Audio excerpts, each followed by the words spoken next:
In 1620, the Pokanoket tribe occupied all of today's southeastern Massachusetts and the East Bay of Rhode Island. Sidney Ryder's 1913 map of tribal locations includes a reference to the Kickemuit River as part of Sowams, the Massasoits' home. The Kickemuit River on the east side of Bristol and Warren brings fresh water from the land into the salt water of Mount Hope Bay.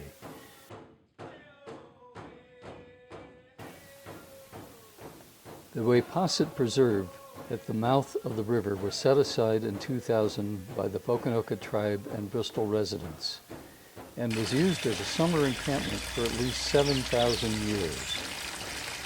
In the woods away from the river, we can still find the natural beauty that this place once provided all those years. Hundreds of stone tools have been found over the years, evidence of a robust settlement that flourished here undisturbed until the King Philip's War in 1675. The stream flows into a picturesque cove protected on the east by a sandbar, creating a lagoon where grass, mussels, and other marine life thrive. Evidenced by clam middens dispersed throughout the site, we know that Metacomet, the son of the Massasoit, and his tribe spent many years here until they were driven out by the English in the King Philip War. The diverse forms of land and water have created a complex variety of habitats for the great blue herons and other birds who inhabit the area. The tidal waters flow past the sandbar in and out of the Kickemuit River, bringing fish and nourishing the oysters and clams, which first drew the Pokanokets to this site.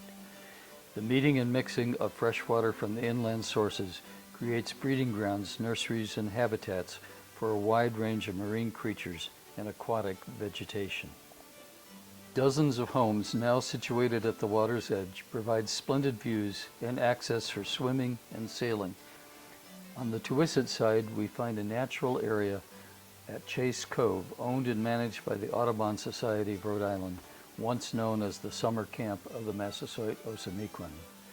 This refuge offers picturesque views and trails through hardwood forests and fields of flowers. As we leave the cove and head back up the river, we soon find the shoreline of the Key Farm.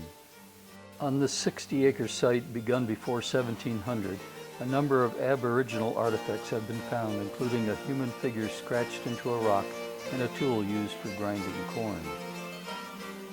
At the head of the river, we find the broken bridge and the Heritage Park conservation land that anyone can access from behind the Kickemuit Middle School in Warren for spectacular views of the wildlife on the river, including some nesting osprey.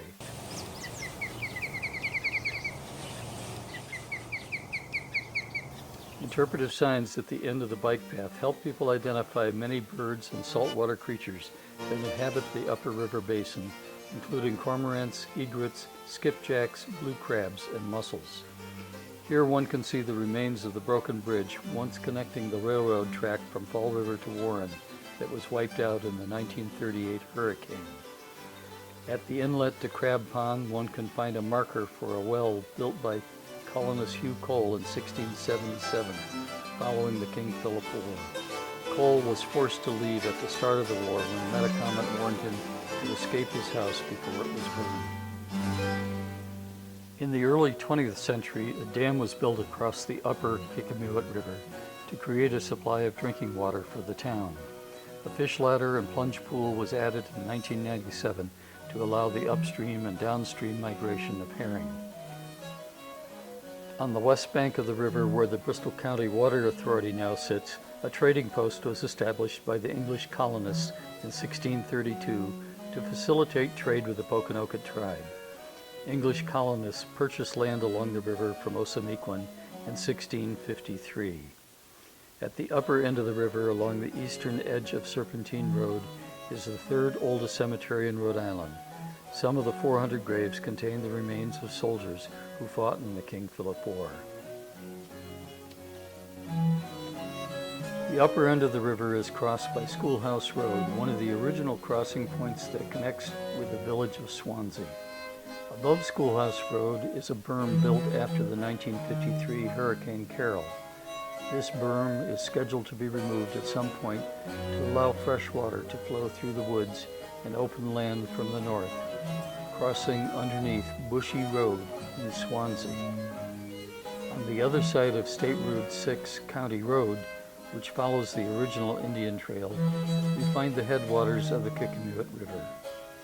While nothing but a trickle of water now flows through the stream, it is hard to imagine that this river is the beginning of one of the most important rivers that flowed through ancient Sowams for thousands of years and served the settlers of colonial Swansea and Warren for nearly 400 years.